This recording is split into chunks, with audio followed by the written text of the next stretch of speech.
Hi guys, Betsy here with Unique Paper 15. Thanks so much for stopping by. This is the card I'm going to be making today. She is so adorable, and she's a digital image that I found from an amazing artist on Instagram and Facebook, and her name is P.Nilsson. If you're interested, please stay tuned. Here are some more of her images that I printed out, and I'm going to go ahead and go with, as you see, the little girl at the top there, the angel, but I'm just showing you some of her images. I think she's adorable. I actually printed this, just so you know, on the Express It paper so that it would, color very nice. So I'm just going to go ahead and cut this out and pick out some markers to get started with her. And I want to give her somewhat of a soft, really light color, and you'll see here in a second, but here's the Express It blending cardstock that I used, and of course it's just regular computer ink, so I have to be somewhat careful when I color. So I'm going to start coloring here, and I believe I start out with, I believe this is my E000. I'll put all the markers down in the bottom, so if I'm saying the wrong marker at the wrong time, I'll correct it. So I transition between my E00s, my YRO, and my E50. I really like using E50 for soft colors. So I'm just doing some basic face shading, which is very simple. You just follow the circle of the face, her hands and her little legs down there. Very light. And now I'm coming in with my E11, and I'm creating more shadow. And I'm really just keeping that shadow near the hairline or wherever that line touches the face, and of course the hands and legs too. Okay, now here, this is my E13, and I'm showing you I put the fine tip on. So I have the brush and the fine tip, and I'm going to use the fine tip, and I know I had mentioned this in another video, and this is what I really think sets us apart. Some of the better artists' work is the ability to have finer detail. So I'm just going in ever so lightly with that shadow. Now I'm coming in with my BV31, and I'm just going over where I did with that E13. It really does give a natural skin look shadow, and I learned that of course from Sandy Allnuck. Now I'm coming back in with what I believe is my E21, and I'm just giving more shadow, very, very little pieces though. It might look like I'm coloring a lot, but I'm not. Now I believe this is going to be my YRO, and now I'm going to kind of blend that shadow area into the regular skin shade, and it blends down really nice. And of course, if you ever oversaturate, you can go back in and create more shadows. And again, just softening up the face, remembering to keep the center of her face the lightest to make it look round. And you see, it worked. It still dries and lightens a little bit, so she ends up with a little lighter of a skin tone than that. I'm zooming in so you can see some better coloring here. Now this is my R22. I wanted to give her hair somewhat of like, I don't know, like a pinky pastel color, and this is going to be that trio color that I've mentioned before, how they say you should have somewhat of a triangle of colors to attract people. So I'm coloring the bottom of her wings and the sides of her hair because I wanted to have more of that rounded kind of look. Now I'm coming in with my cream color, and that one is a Prismacolor, and I'm just coloring where I did not color the R22, and again with the wings. So you can see it's going to be very light, very pastel-y kind of color. Okay, now I'm showing you the NUVO 473. That's part of that skin trio. They have the 473, 475, and 477. They really are a great trio to use. So I'm using this for the bulk of her dress.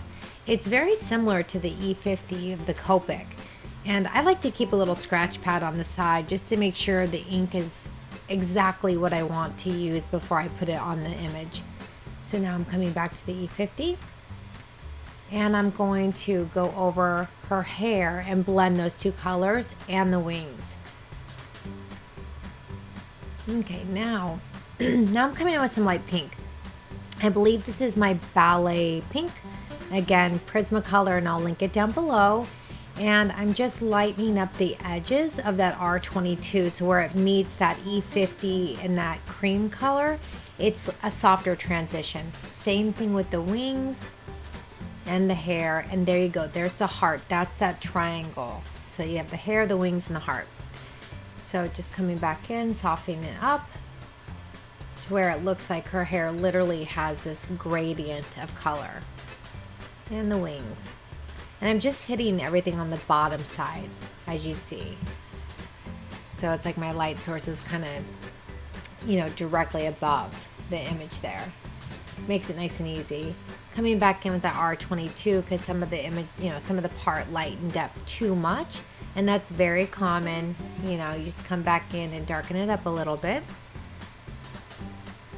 And you never really know what the true color is going to be till some of that alcohol dries out and then reveals the true color. Okay, so now I'm just doing some finishing touches there. I'm liking the way she's looking. Coming back in with some pink, hitting the shoes, a little bit of the wings, and that heart right there on her dress. Okay, now I'm coming in with a lighter pink. I believe this is my R30, and I'm just going to soften the wings, and that's how she looks. You see, very, very simple. And she has like this like illustration sketchy look. She's really neat, like she's loosely sketched. So now I'm picking out random papers. I'm deciding what I want her to be sitting on. I go with this Recollections piece of paper with just basic alphabet font on it. And you'll see why I go with that in a minute. So I fussy cut her out. And this is going to be the main piece I put her on, and deciding what embellishment I want. So I think I want her to say a simple hello. And that pink also matches her hair. And that was from American Crafts, that piece of paper there that I cut that down from. So I'm trimming down the background piece here. And now I'm going to choose what part of the paper I want to cut out. And I'm deciding what size circle because she's also going to have a background. So I decide on that area, and I'm going to take my largest circle die, and I'm cutting out the bulk of the ABCs that I want, so you can see enough of them. And I'm deciding, okay, do I want her sitting on gray, light gray, pink? I go with gray, and I choose a circle that is just a tad larger than the original piece there.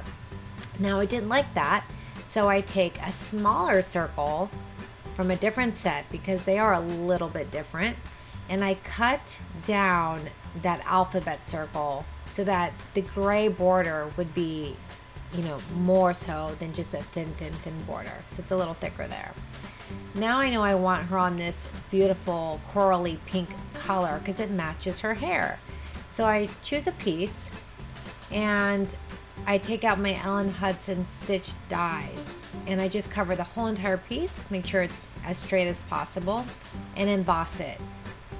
And it gives it that really neat detail. And why I think that's neat and matches is because the image herself is like a really loose sketched image. So I think the stitching goes well with that.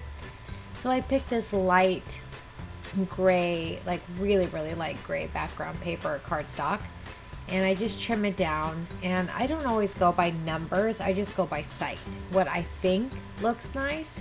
So as long as it can fit on the card base, I'm okay. I just want it to look nice. I'm going to go ahead and trim up the phrase here, and I'm going to arrange it to where I think it looks nice. I know that I want black to be the background for this piece because she's got that really nice black illustration that she was drawn with.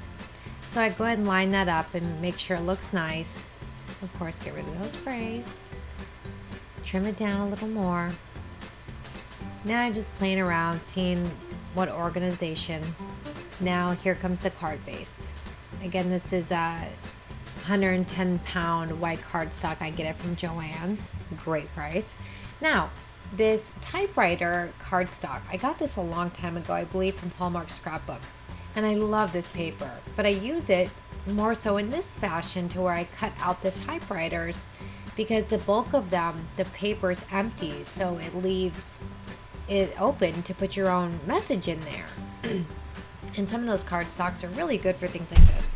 So I go ahead and start taping down the card so I can put down, the background paper and start loading it up. That's what I'm doing here. Just quick eyeball. Now I'm deciding, okay, something's got to be popped up here. Along this whole decision-making path, I'm like, okay, am I going to pop up the circle, pop up the girl, pop up the pink? So it's an internal battle of, what's going to be dimensional. So I go ahead and I lay that directly on the black. Now I'm deciding on the pink. Now, I did not pop this up. Went ahead and put it flat. Originally, I did want to put that dimensional, but I just went with putting it directly on the other cardstock. Here comes the foam tape. So we've made a decision. I'm going to go and pop up the circle. So I just line it up a little bit. You don't have to cover it 100%, just as long as it's popped up, nice and firm. Go ahead and remove the backing. And I know I don't want her centered. That's so predictable. So I off-center it a little bit. Realign it to straight. Now I'm playing around with where I want that banner and typewriter. And I like that. I like that layout. So I take out some of my stamps of life, the little bitty alphabet stamps. These are so tiny. And I'm playing around with my Hero Arts. These are actually both Hero Arts ink pads. One's an ombre, one is solid. And what I'm trying to do is match the gray that's in that font on that ABC paper so that it almost looks like it came this way. And what I'm spelling out there is dear. And I'm going to put a few dots like I'm typing a letter, dear so-and-so. So that's the idea behind this. And these stamps, oh my gosh, you guys are so tiny. I wish I could show you in person. So you can see I'm messing around here. I'm trying to find the ink I like. Now I'm going over to this one, and this is called Wet Cement.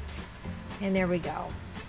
I'm showing you there why I chose Wet Cement, because it matches. I add a few dots, and I'm happy. So I'm going to go ahead and take this guy down and just tuck it right under that circle. Now to the little angel. I get out my Spectrum Noir sparkle markers, and I do some basic sparkling on her hair, her wings, and I believe I do that heart on her chest as well, just to give it a little twinkle factor. So I used a couple shades there, the light pink and the clear. And then I touched her cheeks to give her like little sparkly cheeks. Now I'm going to go ahead and arrange her. And I'm deciding where I want her to be, and I pick a thicker foam tape for her. This one's a little higher than the 3M. This is the one I get from JOANN's in that roll that I show you guys. That comes with the sheets and the rolls for $3.99. So I put her smack dab in the middle, and I lift up the bottom where I put that foam tape down, and I just stick that hello banner underneath. Now I'm going to trim the tail a little shorter, just so it doesn't hang off so much. Now I want to embellish it a little bit, so I take out my honeybee and my Craft and Desert Diva embellishments, and these are all those new beads I got, but they didn't go with this card, so I'm going to stick with the honeybee embellishments, and these things are so beautiful, and a couple little hearts from Craft and Desert Divas. So I pull out some hearts and some basic like white sequin, just a few because I don't want to overdo it, and I just place them randomly, but again in a triangle type of placement. So I put the white, then a clear heart, and then I do, I believe, a clear heart, and then some orange hearts, like a cluster of them. So that orange almost matches her hair and that background piece that we embossed perfect. So it was kind of meant to be. So those are the embellishments. And I really like the way this card came out. I'm going to show you here close up. You see what I mean? I really do like the way this came out. You guys should definitely check out her page if you're interested. She has amazing images and they're really fun to color. Sorry about that. I'm trying to focus. There she is. A cute little hello card. I hope you guys liked the video, and if you did, please give me a thumbs up. Don't forget to subscribe and also hit the notification bell if you'd like to know when I upload new videos. Thanks so much. Have a great day.